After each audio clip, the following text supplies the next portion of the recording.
Okay. Hey, what's up?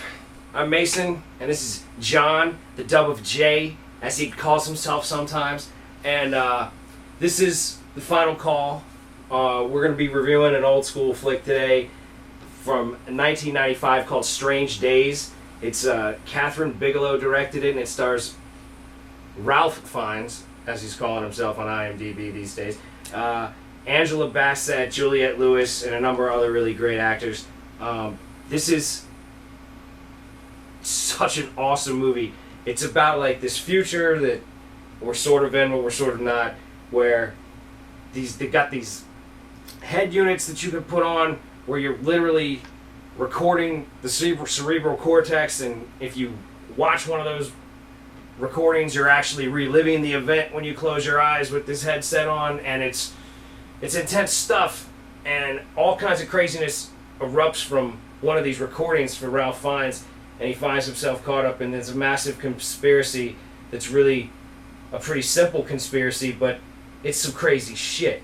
And this movie is so on point, it's so exciting and fun and paced well and clear. Like, you know what's going on the whole time, unless you're, stupid. But it's a great movie. I highly recommend it. I'm a big fan. Mm-hmm. Absolutely.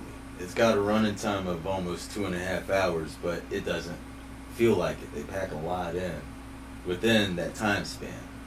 Catherine Bigelow did The Hurt Locker. I think at one point she was married to James Cameron. Yeah.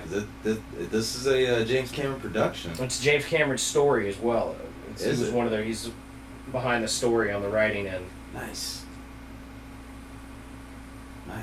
Yes.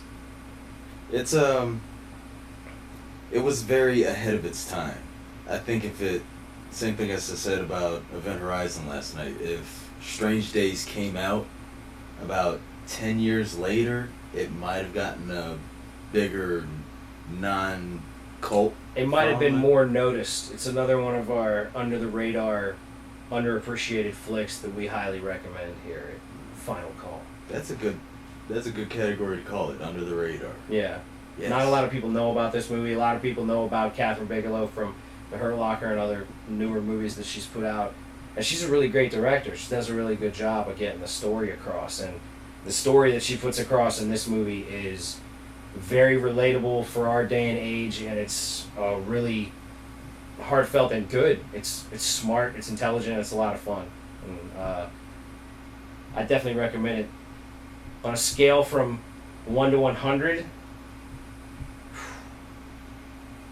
I think I'm going to give it a 91. Wow. Our first tie, I give it a 91 as well. Absolutely. And the final... That gets the bones. And the Final Call is definitely worthwhile. Go see it, for sure. It's awesome. Is it on Blu-ray? Because if it is, that's a movie you need to get on Blu-ray. I'm sure it's on Blu-ray. It's definitely worth the money. It's worth the price of admission. Absolutely.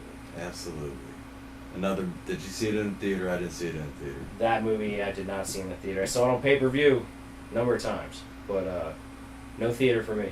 I saw it on DVD the first time. I got it as a Christmas gift, 1999, so I watched it a few nights before the actual... And you had never seen it before then? I had never seen it before then. I waited till that moment. I was like, if I'm going to watch it, I'm going to watch it around the time. If you've never seen this movie, do yourself a favor. Definitely check it out. Ralph Fiennes, Angela Bassett, Tom Sizemore, Juliette Lewis, Michael Wincott. If you don't know him, he was top dollar in The Crow, and he was in Talk Radio. He was the bad guy in Metro. Good actor, yeah. Dark guy, freak you out. Yeah, very mystifying. He's a weirdo. Not better. So I'm Mason, and this is John, and this is the Final Call. Thanks for watching.